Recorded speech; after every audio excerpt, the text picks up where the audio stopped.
আল্লাহর একজন বান্দা যার নাম নসুহাত, বাদশার মেয়ের সাথে সম্পর্ক ছিল। একদিন বাদশার মেয়ে ওই নসুহাতের সাথে কথা বলতেছে, বলতে বলতে ওই বাদশার মেয়ের সাথে নসুহাত ডাকতে বলতেছে, এই বাদশার মেয়ে, তোমার বাবা যদি জানতে পেরে আমি তোমার সাথে সম্পর্ক করি তাহলে তোমার বাবা আমাকে মেরে ফেলবে, তাতে আমি তোমার সাথে কোনো সম্পর্ক রাখার দরকার নাই, আমি তোমার সাথে সম্পর্ক আজকে থেকে বন্ধ।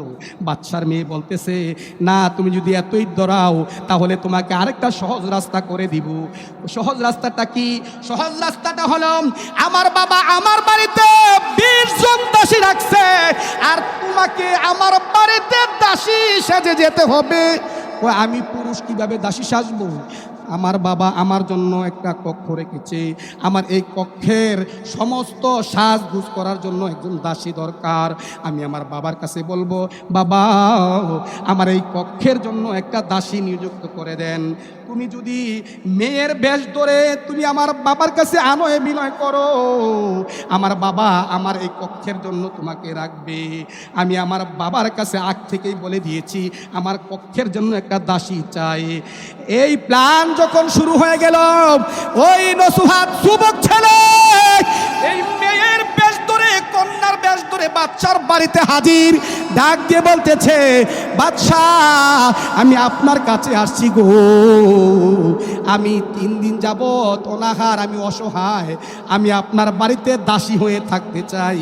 এবার বাদশাহ বলল, আমার যে আরেকজন দাসী দরকার, তাহলে আমার বাড়িতে তুমি দাসী হিসাবে থাকবা। তাবো তোমার একটা কাজ, শুধু কাজটা হলো আমার একটা মাত্র কন্যা, আমার এই কন্যার রুমটাকে, কক্ষটাকে শুধু সাজগুজ করে রাখবা, আর আমার মেয়েটার যাবতীয় ভালো মন্দ সকল কিছু তুমি খোঁজখবর রাখবা। সকল বলে আস্তাগফিরুল্লাহ। কিন্তু আসলে তো নসুহাত হচ্ছে পুরুষ, কিন্তু মেয়ের বেশ ধরে বাদশাকে প্রবঞ্চনা দিচ্ছে যে আমি আপনার বাড়িতে দাসী হয়ে থাকতে চাই। দেখেন এই নসুহাত কি করলো, সেই দাসী হয়ে নিযুক্ত পেয়ে গেল কার বাসাতে? বাদশার মেয়ের বাসা, যেটা কক্ষ, এই কক্ষের মাধ্যমে দায়িত্ব পাইলেন। দায়িত্ব পাওয়ার পরে 1 দিন 2 দিন 3 দিন চলে যায়, তাদের মাধ্যমে শয়তানের আসওয়াসাতে পড়ে তাদের মাধ্যমে একটা জিনায় লিপ্ত হয়ে যায়। নাউজুবিল্লাহ বলি। যখন অনেক দিন পার হয়ে গেল, আল্লাহ একজন দেখিনি, আল্লাহ তো অন্তর্যামী, আল্লাহ প্রত্যেকটা বান্দাকে দেখতে চায়। মাহে রমজানে যদি ডুব দিয়ে পানির নিচে যদি পানি খায়, তিরাসটা একটু নিবারণ করে আল্লাহ দেখবেনি। যার কারণে আপনার আমার বিশ্বাস আসে, যদি দুনিয়ার কেউ না দেখে আমি গোসল করার উসিলায় আমি পানি পান করতে পারবো না, আমাকে একমাত্র যিনি সওয়াব দান করবেন তিনি তো আল্লাহ, তিনি আমাকে দেখতে পান। আমি আল্লাহকে ভয় করি, যার কারণে আমি একা নিজম জায়গাতেই থাকি না কেন, আমি আমার এই রোজার পবিত্রতা রক্ষা করতে হবে, ঠিক কিনা বলেন? কিন্তু এই নসুহাত পাপে নিষ্ঠ হয়ে গেল, এই পাপে ভরা যখন তাদের জীবন শুরু হয়ে গেল, এদিক দিয়ে নসুহাত তার প্রেমিকাকে নিয়ে সময় কাটাচ্ছে, দিনের পর দিন, রাত্রের পর রাত। বাচ্চার তো খবর নাই, বাচ্চা তো মনে করতেছে এই বাড়িতে শুধু আমার দাসী আছে, অন্য কোনো পুরুষ নাই। কিন্তু বাচ্চা নিশ্চিন্তে চলতেছে। হঠাৎ একদিন বাচ্চার মেয়ে বাচ্চাকে বলতেছে, বাবা আমার মনে চায় আমি নদীতে সাঁতরাইয়া গোসল করব, আনন্দ কইরা গোসল করব। অনেক দিন যাবত আমি নদীতে গোসল করি না, আমাকে যদি একটু সুযোগ করে দেন। এবার 20-21 জন চাষি সকলকে একত্রিত করলো, আর ডাক দিয়ে বলতেছে, এই দাসীরা, আমার একমাত্র কন্যা নদীতে সাঁতরাইয়া গোসল করবে, তবে তোমরা তাকে দেখাশোনা করে রাখবা। আমার মেয়েটা যখনই গোসল করতে যায় ডানে বামে চতুর্দিকে তোমরা খেয়াল রাখবা। আমি বাদশা বলে কথা, আমার মাত্র একটা কন্যা। এবার 21 জন দাসীকে দায়িত্ব দিয়ে দিলেন। দায়িত্ব দেওয়ার পরে যখন বাদশার মেয়ে গোসল করতে গেলেন, গোসল করার মাধ্যমে যখন তার গলাতে একটা হার ছিল, চিন্তা করলো আমি সাঁতরাই, ওই অবস্থা যদি হাড়টা যদি নদীতে পড়ে যায় তাহলে আমি এই হাড়টা খুঁজে পাইতাম না। কি করলেন? হাড়টাকে খুললেন। এবার যেই চেঞ্জ করে যখন গোসল করলেন, গোসল করার পর অনেকক্ষণ পরে যখন ওই হাড়ের সন্ধান নিলেন, গোসল শেষ, হাড়ের সন্ধান করতেছে, একদিকে তাকায় ওদিকে তাকায়, কিন্তু হাড়ের সন্ধান পাচ্ছে না। 22 জন দাসীকে ডাক দিয়ে বলতেছে, দাসীরা রে, আমার হাড়টা কোথায় গেল? আমার হাড়ের সন্ধান তো পাচ্ছি না, আমার হাড়টাকে তালাশ করো। কেউ রাজি হচ্ছে না, কেউ তো আসলে নিছে না। আল্লাহ একজন দেখে কি দেখে না? আল্লাহ বলে, নসুহাত, তুমি যে অপকর্ম করেছো, তোমার অপকর্মের একটা শাস্তি দিতে হবে। আল্লাহ কিন্তু ছাড় দেয়, কোনো দিন ছেড়ে দেয় না। বান্দারে ছাড় দেয়, ছেড়ে দেয় না, ঠিক কিনা বলেন? আল্লাহ তাআলা আপনাকে আমাকে দেখে। এই নসুহাত সে চিন্তা করলো ব্যাপারটা কি, এতগুলা দাসীর মাধ্যমে কেউ রাজি হচ্ছে না, আর নসুহাতে বলতেছে আমি তো নিছিই না। কিন্তু আল্লাহ তো ঠিকই এটার একটা ব্যবস্থা কইরা রাখছে। কারণ নসুহাত, তুমি পাপ করছো, তুমি যুবক ছেলে, তুমি পাপ করছো, তোমার পাপের একটা ছাড় দেওয়া হচ্ছে, কিন্তু আল্লাহ তাআলা ছেড়ে দিবে না। এবার বাদশার মেয়ে বাড়িতে গেলেন, একদিন, 2 দিন, 3 দিন বাবার কাছে বলতেছে না। হঠাৎ করে বাবার নজর পড়লো আমার কন্যার গলাতে, আমার দেওয়া সুন্দর চেনটা তো গলাতে দেখতেছি না, ব্যাপারটা কি? ডাক দিয়ে বলতেছে, মা গো মা, আমি সুন্দর একটা চেন তোমাকে বানাইয়া দিয়েছি, এই চেনটা তোমার গলাতে দেখতেছি না, কোথায় তুমি বলো? এবার বলতেছে, বাবা, আমি কোনোদিন আপনার সাথে মিথ্যা কথা বলি নাই, আজকেও বলবো না। আমি দেখি না কে নিছে, তবে আমি গোসল করা অবস্থায় নদীতে যখন আমি গোসল করতে যাই, আমার গলার হাতটাকে আমি খুইলা গোসল করেছিলাম। গোসল করার পরে আমি যখন আমার হাতটাকে তালাশ করি, আমি সেই হাতটাকে পাচ্ছি না। আমি একজন করে প্রত্যেকটা দাসীকে আমি জিজ্ঞাসা করলাম, কেউ আমার এই হাড়ের সন্ধান দিতেছে না। তাদের মাধ্যমে কেউ না কেউ আমার হাড়টা নিয়েছে। কিন্তু এই নসুহাত চিন্তা করতেছে, অবশ্যই 20 জন দাসীর মাধ্যমে কেউ না কেউ নিয়েছে। নসুহাত উস্কানিমূলক বলতেছে, জি, এই আমাদের মাধ্যমে কেউ না কেউ নিয়েছি আমরা, আমাদের মাধ্যমে খুঁজতে পাইবেন। কিন্তু আসলে কারবার খান করছে কে? আল্লাহ। কারবার খান করছে কে? আল্লাহ। কারণ এই নসুহাত যেই অবৈধ জেনার কাজে লিপ্ত হয়েছে, আল্লাহ তাআলা আর বেশি ছাড় দিবেন না, তাকে অবশ্যই একটা শাস্তি দিতে হবে। যুবক ছেলেরা, তোমরা যদি আল্লাহ রাসূলের সন্ধানে চলতে চাও, মা বাবার সম্মান উজ্জ্বল হিসাবে রাখতে চাও, তাহলে তোমার সর্ব অবস্থায় পবিত্রতা রক্ষা করতে হবে। কারণ জীবনে একদিন বিবাহ করব। আল্লাহ তাআলা আমার জন্য একজন নারী পয়দা করছে। হাদিসে আছে, একজন পুরুষ সৃষ্টি করে তার সাথে একটা নারী সহ পয়দা করে। সুবহানাল্লাহ। যখন একটা পুরুষ নারী সৃষ্টি করে, তখন তার পুরা দেহর পরে বাম পাজরের হাড়ি থেকে তার স্ত্রীকে পয়দা করে সৃষ্টি করে। আমি মনে করতে হবে যে আমার কেন সম্পর্ক দরকার, আমি কেন অবৈধ রাস্তায় চলার দরকার? কারণ আমার বাম পাজরের হাড়ি দিয়া যদি নারী তৈয়ার করে রাখে, ওই নারীকেই আমি পাইব। আমি অন্যজনের বাম পাজরের হাড়ি দিয়া নারী তৈয়ার করছে, আমি শয়তানের প্রবঞ্চনায় পড়ে, লফসে আম্মুরার তাড়নায় পড়ে যদি আমি আরেকটা কন্যার সাথে আরেকটা মেয়ের সাথে সম্পর্ক করি, আল্লাহ দেখে কি দেখে না? আজকে একটা নারীর সাথে আমি সম্পর্ক করলাম, শয়তানের প্রবঞ্চনায় পড়ে তার সাথে আমি অবৈধ লিপ্ত হয়ে গেলাম। কিন্তু আমার বাম পাজরের হাড্ডি দিয়া যেই নারীটারে তৈয়ার করছে, ওই নারীও আবার আরেকটা ছেলের সাথে সম্পর্ক করতেছে, ঠিক কিনা বলেন? আল্লাহ রাসূল বলেছে, তুমি যদি পবিত্র থাকো, খোদার কসম করে বলে দিলাম, তোমার জন্য আরেকটা নারী পবিত্র রাইখা দিব। নসুহাত অবৈধ কাজে লিপ্ত যখন ডাকা হলো সকল নারীদেরকে, সকল দাসীদেরকে, এই দাসীরা তোমরা আসো, তোমাদেরকে আমি কিছু কথা বলবো। সমস্ত দাসীরা ভয়ে কম্পমান, কিন্তু তাদের মাধ্যমে মনে মনে ভাবতেছে আমাদের মাধ্যমে কারো না কারো কাছে আসে। কারণ আমাদের কাছে তো আর অন্য কোনো ব্যক্তি আসে নাই, কিন্তু আমাদের মাধ্যমে কেউ না কেউ এই হারটা নিয়েছে, তার লোভে লেগেছে, তার এই হারের প্রতি তার নজর এসেছে, কিন্তু আসলে তারা নেই নাই। যখন বাদশা জিজ্ঞাসা করলো তোমাদের মাধ্যমে কে নিয়েছো, অবশ্যই অবশ্যই তোমরা এখনই শিকার হইতে পারো, যদি পরে তালাশ করে পাওয়া যায় তাহলে তোমাদেরকে কোনো ছাড় দেওয়া হবে না, বরঞ্চ কতল করা হবে, কারণ আমি এই রাজ্যের রাজা রে, আমার সিদ্ধান্তের বাইরে আর কোনো কথা চলবে না। সকলে বলে আস্তাগফিরুল্লাহ। তখন তাদেরকে কাতারবদ্ধ দাঁড় করাইছে, দাঁড় করানোর পর বাহির থেকে আরেকটা নারী আনছে, নারী আনার পরে বলতেছে এই 21 জন দাসীদেরকে তালাশ করো, এমনভাবে তালাশ করবা যেন তাদের দেহর একটা পশম যত বাকি না থাকে। সকলে বলি আস্তাগফিরুল্লাহ।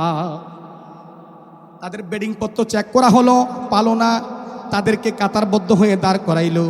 এবার নসুহাত তো শয়তান, যদি এমনভাবে চেক করে তাহলে আমার তো বড় বিপদ হবে, ঠিক কিনা বলেন? একটা স্কুল কলেজে মাদ্রাসায় পরীক্ষা দিলে এক গেট দিয়া ছেলেরা ঢুকে, আরেক গেট দিয়া মেয়েরা ঢুকে। ওই ছেলেদের গেটে ম্যাডাম দাঁড়ানো থাকে, মেয়েদের গেটে ম্যাডাম দাঁড়ানো থাকে, আর ছেলেদের গেটে স্যার দাঁড়ানো থাকে, ঠিক কিনা বলেন? কারণ ভাগ করা আছে পুরুষের জন্য পুরুষ, মহিলার জন্য মহিলা। এইবার মহিলা আনছে তাদেরকে চেক করার জন্য। এখানে তো নসুহাত খুব মজা মারতেছে যে এইবার তোমরা ধরা খাইবা, কিন্তু আসলে না, নসুহাতকে ধরার জন্য সমস্ত কায়দা কৌশল আমার আল্লাহর। আল্লাহ তোমার মেহের বাণী গো, আল্লাহ তোমার মেহের বাণী, দরিয়া শুকাইতে পারো পাহাড়েতে পানি গো, আল্লাহ তোমার মেহের বাণী। কাউকে দাও দুনিয়ার বাদশা, কাউকে ভিখারিনী, কাউকে রাখো দালান কোটায়, কারো ঘরে নাই সানি গো, আল্লাহ তোমার মেহের বাণী। ঝিনুকেতে দেও গো মুক্তা কলি শিরোমণি, ঝিনুকেতে দেও গো মুক্তা কলি শিরোমণি। আরে মায়ের বুকে ডালিয়া রাখিস এমন সাদা পানি গো, আল্লাহ তোমার মেহের বাণী। বাতাসের হি লালে বাসে দয়াল, বাতাসের হি লালে বাসে আল্লাহ তোমার জিকির শুনি গো, আল্লাহ তোমার জিকির শুনি। ওরে গাছের আগায় ঝুলাইয়া রাখছো, গাছের আগায় ঝুলাইয়া রাখছো এমন ডাবের পানি গো, আল্লাহ তোমার মেহের বাণী। ঠিক কিনা বলেন? আল্লাহ গাছের আগা তো সুস্বাদু পানি রাখতে কি পারে না? দাঁত ছাড়া নবজাত শিশু সন্তান কোনো কিছু চাবাইয়া খাইতে পারবে না, স্বাদ বুঝবে না। ওই নবজাত শিশুটাকে আল্লাহ তাআলা খাবারের ব্যবস্থা আছে কি আছে না? আল্লাহ তাআলা এমনভাবে খাবারের ব্যবস্থা রেখেছেন যেমনি করে মুখ লাগাইতে দেরি গো, ওই মায়ের স্তন থেকে এই নবজাত শিশুর মুখে আল্লাহর কুদরতি দুধ পান হইতে থাকে। সুবহানাল্লাহ। ওই আল্লাহ নসুহাতকে সাহায্য করতে পারবে কি পারবে না? যখন একজন একজন করে তালাশ করলো, কারো কাছে পাচ্ছে না, একজন একজন করে তালাশ করতেছে, কারো কাছে পায় না। হারে কই গেল রে? নসুহাত চিন্তা করলো, হাই রে আমি শেষ মাথা দিয়ে দাঁড়ানো দরকার, মাঝখান দিয়ে দাঁড়াইছে। চিন্তা করলো আমার ওই সাইডে দিয়া যদি কেউ অপরাধী হয়ে থাকে তাদেরকে চেক আপের আগে যদি আমাকে চেক আপ করে আমি ধরা খাইয়া লাইব, আমি কি করি, আটটু ঘুইরা যাইয়া দাঁড়াই, আটটু ঘুইরা যাইয়া দাঁড়াই তো যায়। ডাক দিয়া বলতেছে, বাদশাহ তুমি কেন ঘুরতেছো? বলতেছে আমি ঘুরতেছি এই কারণে, আমি ওই সাইডে দিয়ে থাকি, সমস্যা নাই, আমি যদি চুর হয়ে থাকি তাও তো ধরা খাবে। বাদশাহ বলতেছে চেক আপ করো, কোনো সমস্যা নাই, একজন একজন করে চেক আপ করতে থাকো, পালানোর কোনো রাস্তা নাই, ঘুরে যা দাঁড়ানো আছে কিন্তু ফালানো নাই, ঠিক কিনা বলেন? এইবার যখন দাঁড়াইলো একজন একজন করে যখন চেক আপ করলো কারো কাছে সন্ধান পাচ্ছে না। এবার নসুহাতের সাথে যখন যাবে আর মাত্র 2 জন বাকি, নসুহাতের পেটের ভিতরে কামড় দিয়া লাইছে। ব্যাপারটা কি? হারে আয় হায়, আমাকে যদি এখন চেক আপ করে আমি তো বড় ধরনের বিপদে পইরা যামু। আর আমি যেই নকল হইয়া নারী সাইজা দাসী হইয়া আসছি, যদি এখন আমি প্রকাশ পেয়ে যাই গো, হারের দরকার নাই, বরঞ্চ আমাকে কতল কইরা ফালাইব। কারণ আমি তো জালিয়াতি কাজ করেছি, আমি বেহায়াপনা কাজ করেছি, আমি নাজায়েজ কাজ করেছি। এবার যখন আরেকজন চেক আপ করলো, নসুহাতের কলিজায় আরেকটা কামড় দিয়া ফেললো। আরো একটু যখন সাথের লোকটাকে যখন চেক আপ করতেছে, দেখছে বাপ বালানা, হায় হায় রে, আমার পাশে এতগুলা দাসী ছিল, কারো কাছে সেই হারের সন্ধান পাইল না। আমার পাশাপাশি তাকে চেক আপ করার পরেই আমাকে চেক আপ করবে, আর আমাকে চেক আপ করবে তো ভালো কথা, কিন্তু আমি এমন একটা অপরাধী, আমি তো হার নেই নাই, কিন্তু হারের সে বড়টা যদি ধরা খাইয়া লায় তাহলে আমার উপায় থাকবে না। তার ভিতরে খুব যন্ত্রণা শুরু হয়ে গেল। এইবার নসুহাত আল্লাহর কাছে ডাক দেয়, প্রভু প্রভু গো, আমি বুঝে পেরেছি গো, আমি অন্যায় করেছি। আজকে এই 20 জন দাসের মাধ্যমে কেউ সেই হারের সন্ধান দিতে পারলো না, তাদের কাছে হার কেউ পাইল না। এবার আমার কাছে যদি আসে তাহলে আমি তো হার নেই নাই, তাহলে হারটা কে নিল? এখানে তো অন্য কেউ আসে নাই। নসুহাতের ভিতরে একটা চিন্তা হয়ে গেল, এটা স্বয়ং আল্লাহ তাআলার না জানি কোনো পদ্ধতি কোনো কাজ হয়েছে নাকি। চিন্তা করলো আমি অপরাধী, আমি অন্যায় করেছি, আমি ভুল করেছি, আসলে সেইটা না প্রকাশ হয়ে যাবে। এবার 2 চোখের পানি ছাইরা দিয়া আল্লাহ দরবারে কান্দে,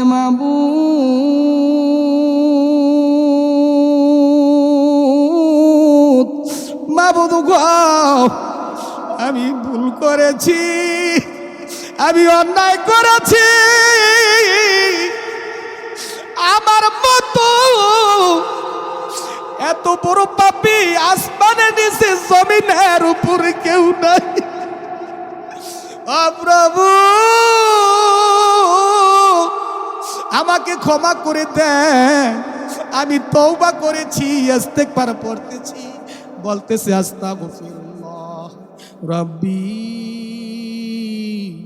মিন কুল্লি যামবিন ওয়া আতুবু ইলাইহি লা হাওলা ওয়ালা কুওয়াতা ইল্লা বিল্লাহিল আলিয়্যিল আযীম।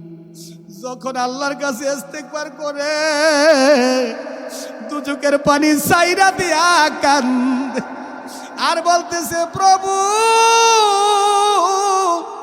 আমাকে ক্ষমা করে দেন, এই মুহূর্তে যদি আমি ধরা খাই, আমি পুরুষ, তাহলে আমাকে কতল করে পালাইবে, আমারে মেরে ফেলবে। আজকে এই হারের সন্ধান তো সন্ধান না, বড় সন্ধান। আমি যে অন্যায় করেছি, আমি যে ব্যভিচার করেছি, আমি আপনার কাছে ক্ষমা চাই, আমি মাপ চাই, আমি আর জীবনে কোনো গুনাহ করব না। আপনি আমি সকলে কি বলি যে তওবাতুন নসুহাত, এই হলো তওবাতুন নসুহাত। এই নসুহাতে যখন তওবা করে চোখে আর পানি ছাইরা দিয়া কান্দে, আল্লাহ বলেন আমার কোনো বান্দা যদি তার নিজের গুনাহ স্বীকার করে আমার কাছে খালেস দিলে তওবা করতে পারে রে, আর মাছির মাথা পরিমাণ পানিও যদি সে ফলাইতে পারে, আমি আল্লাহ ওই তওবা কবুল করে থাকি। সুবহানাল্লাহ। তুমি মুদের রাসূল, তুমি মুদের নবী, তোমার জন্য সৃষ্টি হয়েছে পৃথিবী, নসুহাত বলতেছেন, প্রভু গো, আমার জীবনে কোনো আমল নাই, তবে আপনার হাবিবকে আমি মোহাব্বত করেছিলাম, আপনার হাবিবের উসিলা দেই, আমার এই তওবার উসিলায় আপনি প্রভু আমার তওবাটারে কবুল কইরা নেন। আল্লাহ তাআলা তার তওবা কবুল করে জিবরাইলকে বলতেছেন, জিবরাইল রে, ফাকির অবস্থায় পাখির ঠুটে এমনভাবে এই হাড়টাকে তুলা দাও যাতে করে আমার নসুহাতকে চেক আপ করার আগেই যেন ওই হাড়টা প্রকাশ হইয়া যায়। সকলে জুড়ে সুরে বলি সুবহানাল্লাহ। যখনই মাত্র নসুহাতের সাথের ব্যক্তিটারে চেক আপ করা হলো, আর ওই অবস্থায় যখন নসুহাতকে যখন চেক আপ করা শুরু করবে, আর ওই অবস্থায় আল্লাহ তাআলার কুদরতিভাবে একটা পাখি আইসা ওই সামনে, সকলের সামনে টপ করে হাড়টাকে ফালাইয়া দিছেন। সকলে জোরে সোরে বলি সুবহানাল্লাহ। সকলের মাছ থেকে যেমনি করে পাখির ঠুটে করে ওই হাড়টাকে গোপন করেছেন, আবার যখন নসুহাত যখন খালেজ দিলে তওবা করতে পারছেন, আল্লাহ বলেন আমার এই যুবক বুঝতে পেরেছে তার অন্যায় হয়েছে, তার ব্যভিচারী হয়েছে, তার জিনা হয়েছে, আমি আল্লাহ আমার রহমান নামের খাতিরে তার তওবাটা কবুল করে নিলাম। হাড়টাকে যখন তাদের সামনে ফালাই দিলেন, দেখতে পেল হাড়টা প্রকাশ হয়ে গেল। আচ্ছা, হাড়টা ফাইলে চেকআপ করার দরকার আসেনি? কারণ আমার মাল তো আমি ফাইয়া লাইছি, চেকআপের কোনো দরকার নাই। হাড়টা যখন পাইলে এখন কারো কোনো দোষ নাই, কোথা থেকে আসলো কেউ রাজি হচ্ছে না। আল্লাহ তাআলা বলেন যে আমার বান্দা যখন আমাকে চায় আমিও তাকে চাই, ফাজকুরুনি আযকুরকুম ওয়াশকুরুলি ওয়ালা তাকফুরুন। বলে সুবহানাল্লাহ। আল্লাহ বলেছেন আমার বান্দা যখন আমাকে স্মরণ করে আর আমিও আমার বান্দাকে স্মরণ করি। সকলে বলি সুবহানাল্লাহ।